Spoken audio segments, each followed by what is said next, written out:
We are at the Chandigarh Golf Club and we'll talk about caddies and their life. The club has over 450 registered caddies who not only earn their living but also gain knowledge about golf. We have with us Mr. Deepak Kumar, who is the caddy master of the club.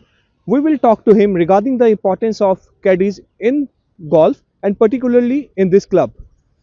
Deepak ji, थोड़ा अपने बारे में बताइए, आप कितने सालों से इस क्लब में हैं? मैं सर पहले दो 1993 से लेके 2008 तक कैडी था।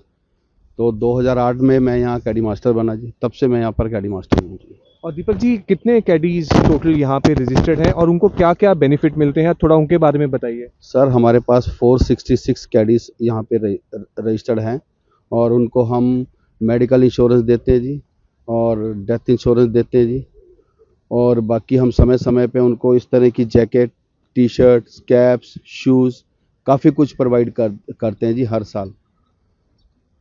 और दीपक जी, मुझे थोड़ा बताइए, कैडी हमने बहुत सारे देखे जो प्रोफेशनल भी टर्न हुए हैं, उन्होंने प्रोफेशनल खेलना शुरू कर दिया है, कोचिंग भी करते हैं। कैडी को एक्सपीरियंस गेन जब होता है तो मेंबर हेल्प करते हैं कि कैडी की खुद की इसमें होती है इन्वॉल्वमेंट? नहीं नहीं सर, ऐसा होता है कि जब कैडी रेगुलर मेंबर के साथ रहता है ना, तो वो हर तरह के मेंबर के साथ जाता है। तो मेंबर से ज़्यादा कैडी को एक्सपीरियंस आता है उस गेम के बारे में। तो कैडी मेंबर को सिखा सकता है, मेंबर कैडी को नहीं सिखा सकता है। तो इसीलिए कैडी किसी कैडी को लगता है कि यार मैं अच्छा खेलना चाहता हूँ, तो वो फिर क्लब से हेल्प मांगता है, तब क्लब उसको हेल्प कर देता है, तो वो आगे जाके प्रो खेलना शुरू कर देता है जी। और इस पे हमको बताइए कि कोई फीमेल कैडी भी हैं कि सिर्फ ये मेल डोमिनेटिंग थोड़ा एरिया रहता है तो तब करके सिर्फ मेल कैडीज ही हैं आपके पास? नहीं नहीं सर, हमारे पास 4 फीमेल कैडीज थे पहले, जिनमें से 3 को नौकरी मिल गई थी, वो अब चले गए हैं। अब हमारे पास सिर्फ एक फीमेल कैडी रह गई हैं, जिनका नाम है आरती मिश्रा जी। एंड दीपक जी, मुझे बताइए कि बच्चे आते हैं यहाँ पे कैडीज, यंग भी आते हैं, बुजुर्ग भी आते हैं, थोड़े जो अपनी उम्र के साथ में अगर एक्सपीरियंस के साथ कैरी करे तो उनको पैसे मिलते हैं कि वो सिर्फ शौक के लिए आते हैं? नहीं नहीं सर, जो नवे लड़के आते हैं वो शुरू में शौक के लिए आते हैं, लेकिन जो धीरे धीरे वो शौक खत्म हो जाता है, वो उनका परमानेंट जॉब, परमानेंट रोजगार बन जाता है जी। और कितने पैसे कमा लेते हैं एक राउंड का, मुझे बताइए। जैसे 18 होल अगर हमने खेलना है, category A, category B, category C, तो अगर एक कैडी का देखे पर मंथ का कितना बन जाता है और कितनी देर वो कोर्स में टाइम बिताता है? सर उसमें हमारे अलग अलग कैटेगरी वाइज रेट होते हैं, लेकिन आजकल मेंबर कैटेगरी नहीं देखते हैं, सिर्फ कैडी के खिलाने के हिसाब से मिनिमम 400 से लेके आगे 2000 तक मेंबर दे देते हैं जी अपनी इच्छा से। तो आप कह रहे हैं कि मंथली अगर हम देखें तो 20-25 हज़ार रुपया कैडी अगर कमाना चाहे तो कमा बिल्कुल सकता है। बिल्कुल सर, बिल्कुल आराम से कमा सकता है अगर वो यहाँ पे दिल लगा के काम करे तो। और मुझे अपने थोड़ा एक्सपीरियंस बताइए, जब आप कैडी थे और आज के कैडी में कितना फ़र्क है? सर जब हम कैडी थे उस समय पे इतनी ज़्यादा फैसिलिटीज़ नहीं थी, हम लोगों को इतना कुछ मिलता नहीं था। अब पिछले 10-15 सालों में बिल्कुल क्लब बदल गया है।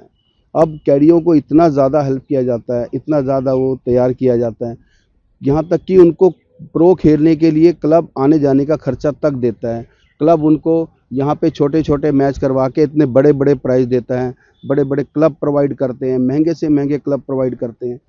पहले ऐसा नहीं हुआ करता था, पहले सिर्फ 500 रुपये, हमारे पास 1500 रुपये मैक्सिमम फर्स्ट प्राइज़ हुआ करता था। आजकल तो सर 15,000 रुपये, 20,000 रुपये, 25,000 रुपये फर्स्ट प्राइज़ होता है जी। और यहाँ तक कि 35-35, 40-40 हज़ार के क्लब होते हैं जो वो इनाम में देते हैं साथ में।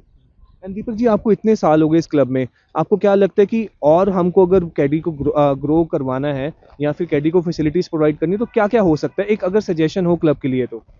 क्लब के लिए तो सर इतना ही है कि जो खेलना चाहते हैं ना, उनकी कैटेगरी, उनको लड़कों को महीने में एक बार कम से कम सारों को इकट्ठे करके उनको एक बार पूछा जाए, उनको एक बार बताया जाए कि आप क्यों नहीं खेलने जा रहे हो, आगे टूर्नामेंट में क्यों नहीं जा रहे हो, उनसे पूछा जाए दिक्कत कहाँ आ रही है, तो वो लोगों के लिए तो वो ठीक है।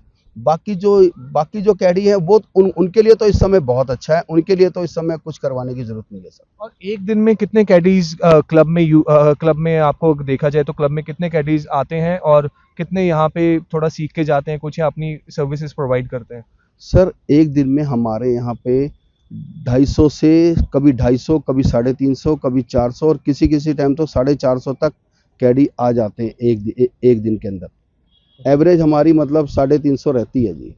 We have with us Miss Aarti Mishra, who is the lone female caddy of the club. We will talk to her regarding her experience as a caddy. आरती जी, आप पहले खेलते भी थे, टूर्नामेंट्स भी खेले, आप बहुत टूर्नामेंट जीते भी हैं, तो आपने कैडी से शुरू किया था, बीच में आपने खेला और अब आप कैडी कर रहे हैं, तो आपको कैसा लगता है? आप बीइंग अ फीमेल, आप अकेले फीमेल कैडी हैं इस क्लब में, कैसा आपको महसूस होता है? सर मुझे मेंबरों का हौसला देने के बाद मेरे को गर्व महसूस होता है कि भाई वो मेरी तारीफ़ करते हैं, ना कि मेरा हौसला बढ़ाने की वजह से घटाते हैं। वो उनकी वजह से ही मैंने आगे खिलाना शुरू किया था और फिर आगे खेलना भी शुरू किया था। तो कैडी बनना ज़्यादा आसान है कि प्लेयर गोल्फर बनना, अगर मैं पूछूं तो? सर देखो, कैडी बनना तो एक मेरी मजबूरी थी, हाँ। जो कि फैमिली प्रॉब्लम करके मुझे कैडी करना पड़ा यहाँ पे। जी।